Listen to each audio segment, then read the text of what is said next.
Veliki pozdrav svima. Za sve vas koji ste prvi put na mom kanalu, moje ime je Maja. Tragom još jedne srpske misterije, evo mene u selu Kisiljevo, 100 kilometara udaljenom od Beograda, nedaleko od Velikog Gradišta. A što sam došla u ovo selo, čućete u nastavku priče.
Rekla bih da je ovo centar sela.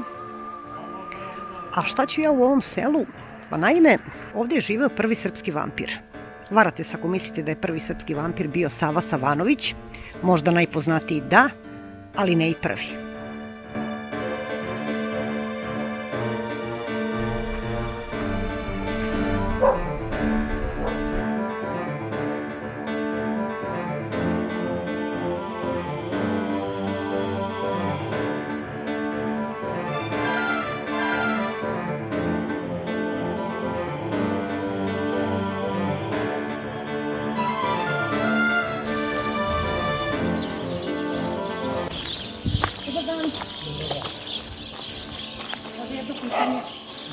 A da se ne naljutite. Dobro, htjela sam da vas pitam, čuli smo da u ovom selu je bio prvi srpski vampir. Neki Petar Blagojević. Bio, ali ja ne znam. Pa dobro da, on je bio u... Sarajevo. Da, u krajem 17. početkom 18. veka. Ja sam slušao moje babe, dede. A znači to je istina. Pa mislim dobro, ko veruje u legende i u te... I oni tu neko i dali istinu, vidi. Taj vampir bio tu. Poslije premesti se po crkvi u te kuće tamo. Sad ta kuća je kako je nego stara bila. Ta kuća više verovatno ni ne postoji, jel da? Ne postoji, to ne nije. Pa da. Kad je dopon, ja sam kad mu deda bilo, na te kuće. Dolaze dede, ja stari čovjek po moj stric. Da. Pa to bacio neka oraje sa tavanom, ne znam, primjer. Da. U čim, ja pitam babu, ja sam bio dijete, pitam babu, pa kako vi znate, mu kaže, bacio sam na nas. Ajoj, pa da. Ja iskreno to nije ja to. Da, pa onaj ko ne doživi ne veruje. Ja nisam doživio. Da. Rade. A recite mi, čula sam da ljudi i dan danas u ovom selu žive u strahu. Ne, da. Da, pa dobro, ja da pitam. A selo je živo, ima naroda, doduše sad nešto ne vidim da ima. Pa nema, slabo je svudi svakom selu. Svi se žali. Da, nema naroda. Selo? Izumire. Da. Pa dobro, da, kao i svako, nije ovo jedino, bar po tom pitanju. Dobro. Znači, priče uglavnom istinite, to mi je bilo bitno da proverim, rekao sa meštanima.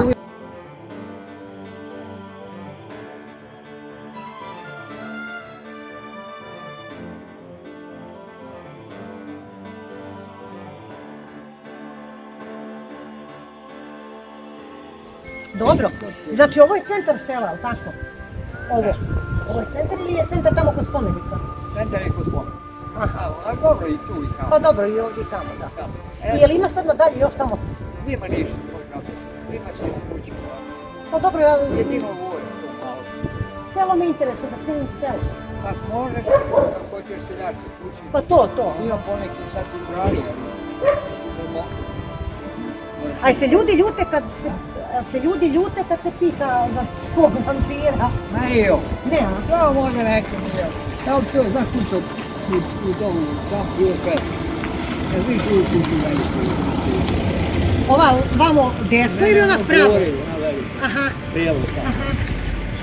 E tu je taj. Dva. Može da se pita sve. Dobro. On je 15. kad plaća. Au, I fino. on to voli da priča. Ja sam mislio po požetnom se. Aha. Dobro, sad ću i kod njega, A nema on je veze. jedini koji to sve proučao. On je mlađi, mnogo od mene, ali... Kako se on je zove znao. on? Kako se zove on? Mirko. Da tražim Mirka. Da pitam da li je tu. Vidiš, slobodno. Znači, da ne pogrešim samo, Mirko, to je ona pravo kuća. On tu radi, on je sigurno. Pa da, ali ne vjerujem da je on sad tu. Pa da, znači ona pravo kuća tamo. Ona velika ministra, ona tu ne vodi. Super, hvala vam, sad ću ja kod Mirka. Hvala, prijetno.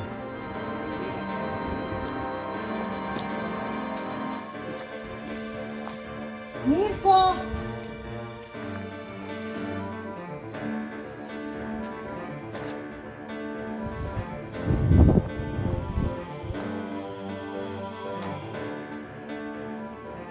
Mirko!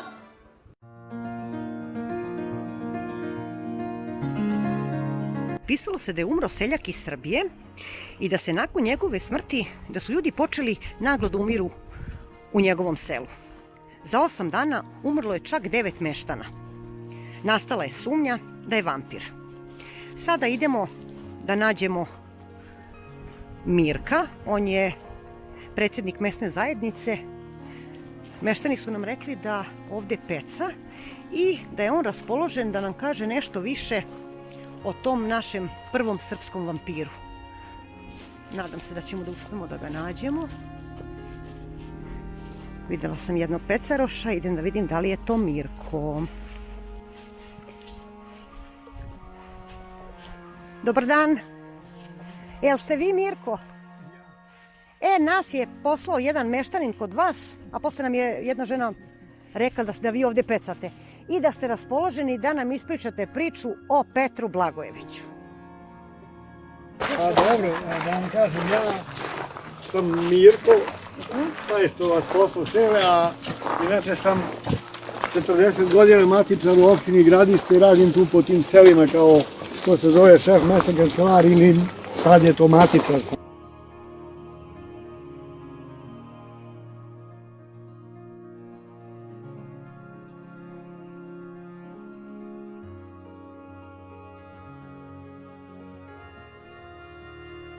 Pa dajte da ima da pomožite da se kvalju neke nove.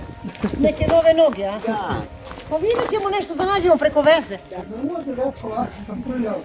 U mene da se i obučem bolje biti. A onda uz čašicu rakije, kako to domaćinski biva, započeli smo priču prvo o samom selu Kisiljevu.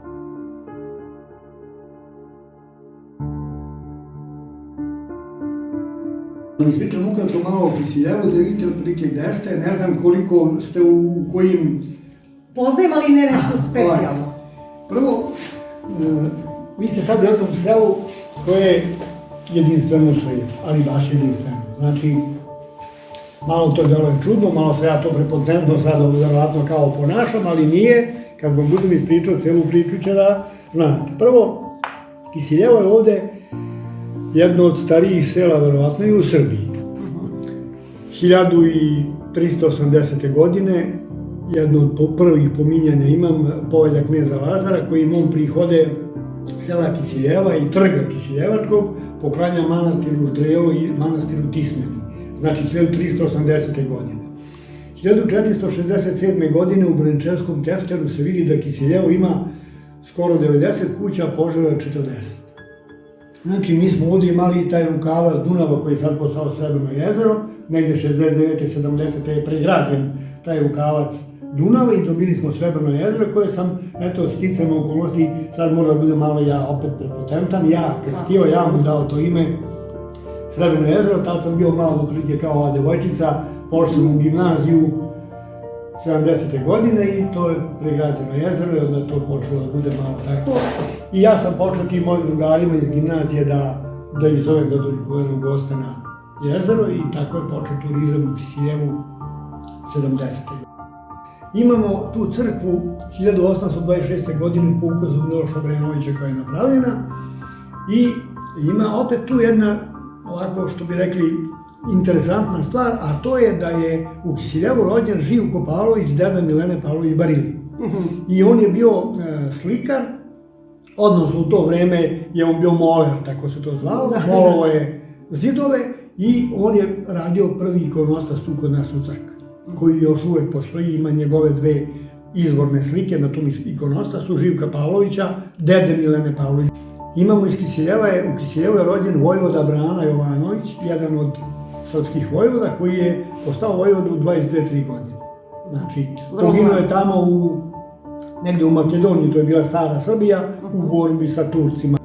Kisiljevo imao tu sreću da nekoliko pored tog Mileninog dede imamo ovde jednog čoveka koji je umro prošle godine, Sele Selaković, koji je bio najbolji akvarelista Jugoslavije. Imam tu monografiju njegovu i posle ću da vam pokažem čisto da vidite. I ja ću posle da imam tu slobodu da vas odvedem do crkve ako budete imali volju, da vidite, znači, ikonostas koji je izvorni 1826. godine, znači u dobrom stanju, sama crkva, znači u izvornom stanju i imamo opet jednu posebnost, a to je crkva je patosana rimskim ciglama, koje su u blizini su ovde bili dosta rimska naselja, jer je to bila ta granica, taj limes Dunav i onda su oni pravili, verovatno, jer je Viminacijum, eto, tu gore iznad nas, relativno blizu, Pinkum, veliko gradište je opet blizu, tako je patosana rimskim ciglama koje su bar iz 1., 2., 3. veka nove ere, znači 17 vekova su one tu kod nas. I, pošto je sve to što sam ja napričao vama sad neobičnost, sama crkva je ušla u spomenike kulture. Znači, pod zaštitom je Zavoda za zaštitu spomenika kulture Srbije. Mi ne možemo ništa da radimo na crkvi dok ne dobijemo dozvolu od toga. Oni su doneli, znači, taj projekat kad je renoviran krov i to što je malo renovirano. To ono što je vjerojatno bilo Pa dobro, krov je bio malo u lošem stanju, on je pre 20 godina renoviran, ali nije bilo baš najbolje i tad nije bila kao spomenik kulture, međutim sada je to pre nekoliko godina ušla i sada pomenem i ovu našu opštinu, da ne kažu posle, ja malo sam neki ovako specifičan, ali da ne kažu i moji posle šefovi opštinari, eto nije spomenuo da opština dala malo pare da se ta crkva, jer će kažu posle toga... Hvala im! To su neke stvari koje su najkraće rečeno o tome, a o samom Petru Blagojeviću to su, neću da kažem da nerado pričam o tome, ali je to jedna stvar koja se opet, zbog toga sam rekao na početku mog nekog pričanja, da je ta priča čudna, neobična, jedinstvena u svijetu i sad. Kad se to sve pogleda, imam ta dokumenta, imam taj zapisnik iz te njihove novine, posle ću vam pokažem, možete da snimite. Znači, taj Petar Blagojević je živio u Kisiljevu te 1725. godine i umre, kao i svaki čovjek umro. Međutim, posle njegove smrti 6 nedelja je u selu umro nekolicina ljudi i svi su se redom žalili da on dolazi hoće da ih da. I jedna od tih koji su se žalili bila i njegova žena. I kao ljudi, ja dolazim svaku noć, traži opanke i tako da. Imam to, znači, u toj knjizi, a to sam ja našao još pre mnogo godina kad sam pošao u Požarsku gimnaziju, bila je neka u TV reviji neki feriton izlazi o vampirima i ja onda čitam i on je tamo Petar Blagojević u Kisiljevu, ja nisam ni znao da je u selu bio vampir. Tako da sam ja tad počeo to, ima neka knjiga, ja mislim da je neki doktor Kazimirović pisao Neobični događaji u Srba. Ta knjiga, dao sam nekom na čitanje, trenutno mi nije tu, ali imam kopiranu stranu to gde se pominje vampir. I gde ono doslovce kaže iz tog zapisnika austrijskog, odnosno u to vreme je napravljen zapisnik. Austrija je ovde 1715. godine tim požarevačkim mirom. Mi smo pripali Austrije, su Turke malo pomerili dole i oni su držali vlast. Morali su naši da traže dozvolu od austrijskih vlasti da izvrši iskopavanje. Normalno obratili su se to kako to treba, te seoske, da kažem, starešine. Taj kapetan koji je bio u Velikom Gradištu gde je bilo sedište, je dozvolio, ali rekao, znaš, mi hoće da dozvolimo, ali, kaže, moramo da pošaljemo mi naše ljude da nas ne biste nešto, vi kako Srbi umete, da zabrnete. Oni su poslali neku ekipu i tu se formira, da kažem, tim, ode se gore na groblje, bio sveštenik, bio izvrši svoje kopavanje i onda ne idu jednu neobičnu stvar. Taj Leško je već 6-7 nedelja u letnjem periodu, znači to je negde valjda maj, juni, ležao u tom dole u zemlji, nije raspadnut. Da li je bio u kovčegu ili nije, mislim da kažu negde da je kao otvoreni kovčeg, ali to nije toliko ni bitno. I oni onda brzo uzmu taj glogov kolac, zavodu mu u grudi i konstatuju svi ti koji su bili da je na njegova usta i uši potekla sveža crvena krv. I to ima u tim zapisnicima sve. I tad se prvi put u tom izveštaju Austrija, koja je posla sad njima u njihov centar, taj je mora pošalje izveštaj, kaže, bio sam u nekom selu, vidio sam to i to. I taj se dokument i danas nalazi u Berlinu pod nazivom Vampir von Kisiljev. I nalazi se u Nacionalnom muzeju u Berlinu, što moglo se nađe. Međutim, tad je upravo vezana za Kisiljevo prvi put u istoriji svetskoj pomenuta reč vampir.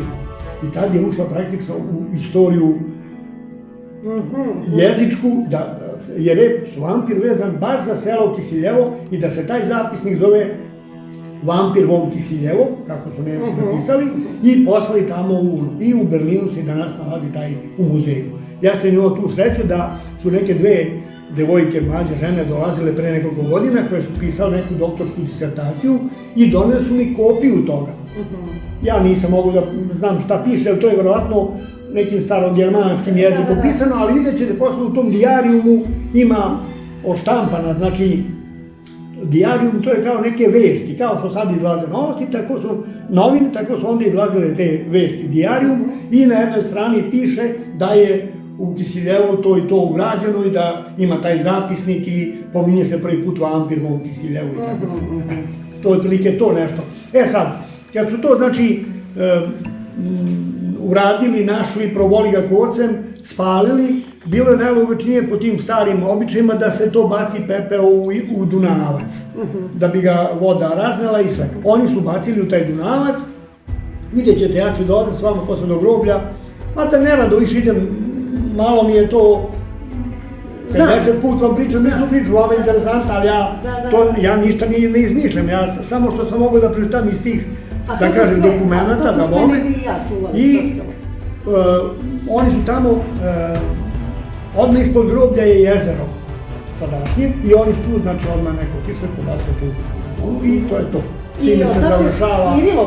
Time se završava priča oko toga što mi znamo. A posle, u ovoj maloj brošuri, to je neka rasprave čuvenih svetskih lekara o tome događaju i tu se pominje iskopavanje još jednog broja tih leševa ili mrtvih ljudi koji su umrli, gde su vršili seciranja i gde je praktično utvrđivano da kod tih ljudi u venama i u tim organima ima sveža krv, iako su odavno umrli. Šta je bilo, sad nema verovatno nijedan vampir u Kisiljevu, možda ima po neki vampir koji se krije. Možda ima neki energetski vampir. Šalimo se, ali to su neke stvari, nisam ni sujeveran, ni mnogo prost, ali mnogo pametan. Međutim, to se nešto desilo što ja radim neki državni posao, matičar sam i šef mesne kancelarije. I u tom radu, tih 30-40 godina, skoro 40 godina, sam imao prilike da izlazim na lice mesta i da pravim zapisnike tu ispred mesne zajednice za nešto. Pobili se komšije, isekao mu ogradu, isekao mu kukuruz i sve. Mi odemo na lice mesta i ja kao službeno lice sačinim zapisnik. Dan tog i tog, izašli smo na lice mesta ta i ta, vidjeli smo to i to i damo to čoveku, a on se dalje sudi, pa sad da li je to merodavan dokaz ili nije, ali isto tako smatram da je i ovo bio neki vid pisanog dokumenta i to je sad, ja često kažem malo, ali nije to malo, to je mnogo neobično, jer praktično time i zasjedanjem tih Vasilijanskog sabora ili valjda tih crkvenih sabora, da ne pogrešim kako su se zvali, nikad nije, stavljeno je to na dnevni red, ali nikad crkva nije opovrgla to da je rekla, ama ljudi, bežite me to, nego jednostavno nikad to nije opovrgnuto to što je tad napisano. A znate, ja sam našla podatak, verovatno da ste to vi negde davali intervju, da je sa tim mesnim u to vreme koji je tražio dozvolu da se iskopa telo Petra i sa grupom meštana išao i seoski pop. Da, i pop, jer vidiš kako, ne znam da li sam to, moj drugar... Možda zato mislim crkva nije opovrgla. Moj drugar je istoričar Nenad Mihajlović Goje iz Velikog Gradišta. Družimo se i sviramo u orkestru, ja se bavim i muzikom i sve. To sam rekao da nisam baš kompletan, ali dobro sam.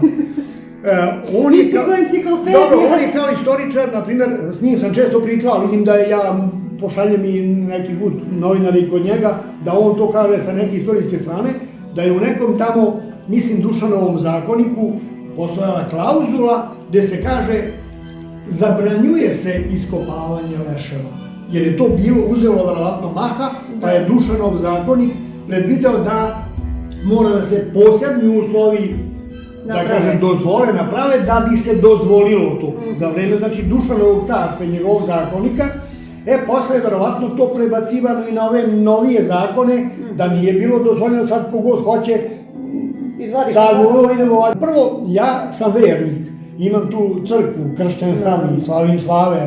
Malo mi dođe onako i neprijetno od ovih mojih vernika iz sela koji kažu, Birko, ti samo propagiraš vampira. Pa ja, kad dođu ljudi, ja im prvo ispričam one druge lepe stvari o Kisiljevu, pa posle ako hoće o vampiru, ajde o njemu, ali kažem, Kisiljev ima toliko lepih i drugih stvari, ali nije jedinstveno u svijetu. Ovo je, znači, jedini dokazan od velike monarhije Austrije, dokazan da je to bio vampir. I mnogo pre Save Savanovića, što je mnogo... Sava Savanović je bajka. To je napisano i to je samo čovjek, isto kao i Drakula u Rumuniji. Da se razumemo. Mi smo ovdje kraj gdje se dosta ima vlaških sela. Vlasi kažu za ovo što mi kažemo vampire, kažu Drakulu. U Rumuniji kažu Drakulu. Oni imaju malo drugačije, Rumuni od vlasa naših imaju malo drugačiji izgovor, ali je to u suštini to. I onaj posle kad je počeo da pravi te filmove o Drakuli, mislim, pare za Rumuni imaju dvorac, pričao mi je taj Goja da je bio tamo u Transilvaniji, da je to puno turista non stop, da se tu dolazi puno, a da u suštini to nema veze sa njegovim, jer ovo je ovdje u ovome dokazano, znači, alo ljudi, to što smo uradili sad je, eto, taj čovek koji je provoden je bio vampir i to je, i zato kažem jedinstveno u svijetu, jer je tad dokazano tim ozbiljnim, smatramo ozbiljnim, ako nisu bili ozbiljni njima na dušu, da je tad dokazano, i zato kažem ja da je Kisiljevo specifično i jedinstveno u svijetu, jer je tu jedino dokazan taj vampir. Ni na jednom drugom mestu nije pre toga. Ako je posle, to je drugo. Jer kad je Brazil prvak svijeta, ovi drugi možda budu iduće godine, ali te godine je Brazil prvak svijeta, tako da... Krenuli smo na seosko groblje. Evo nas na čuvenom seoskom groblju, gde je sahranjen Petar Blagojević. Sad ćemo da priđemo bliže.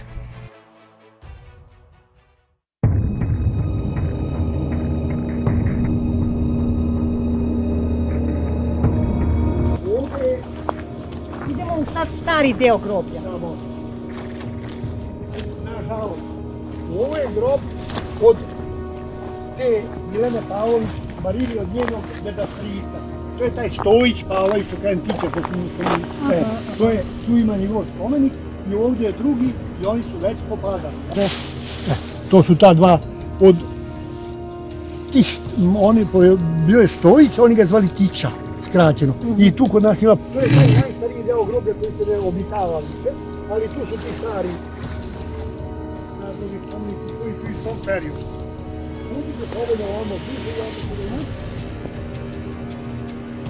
Evo, to je taj stari deo groblja. Vide se. Nešto od spomenika je srušeno, nešto se još drži. Ovo je još jedan, aha. To su ti najstariji, to je iz 1700 neke godine.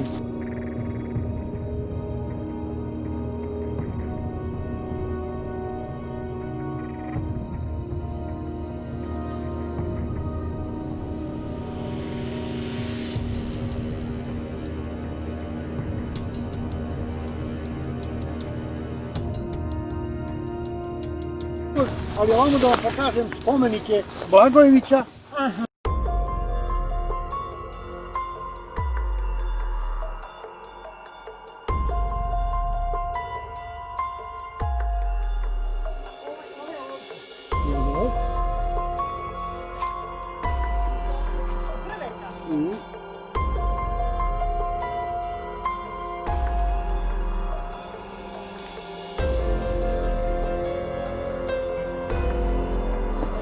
Tu smo na groblju u selu Kisiljevu, gde se te 1725. desila neobična stvar koja je sad ušla u istoriju. Neki ljudi kažu da je legenda, a ja mislim da je to dokumentovano, da je te 1725. ovde, na ovom groblju, na 10-ak koraka od nas, iskopan grob Petra Blagojevića koji se vampirio, proboden je glogovim kolcem, spaljen je i pepeo je bačen ovde dole u rukavac Dunava koji sad sredi na jezik.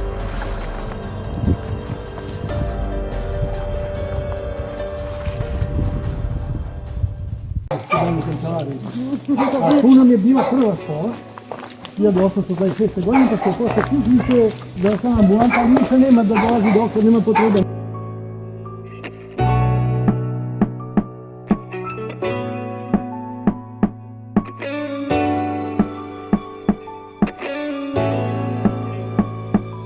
Idemo da snimimo crkvu. Seosku u Kisiljevu.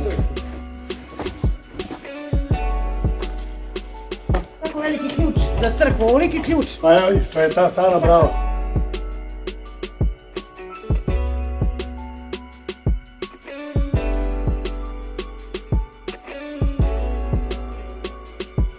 Kako su te cigle rimske, ikona koju je radio Živko Pavlović, to i ovo, i to je ikona koju je Živko Pavlović radio. Ovo ikonostas je znači iz tog vremena, iz 1826. godine.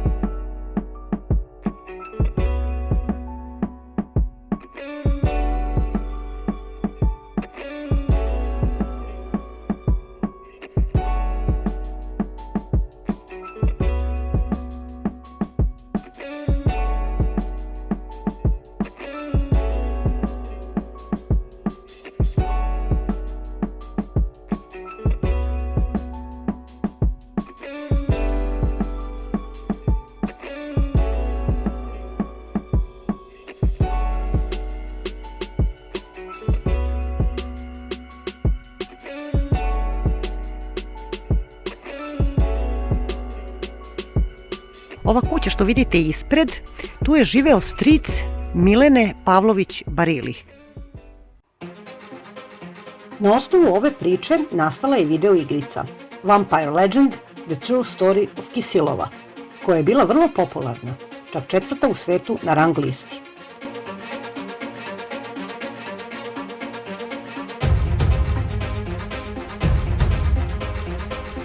Toliko o izvesnom Petru Blagojeviću, a ono u što ja verujem su energetski vampiri. Pozdravljam vas, vidimo se uskoro sa neke nove destinacije.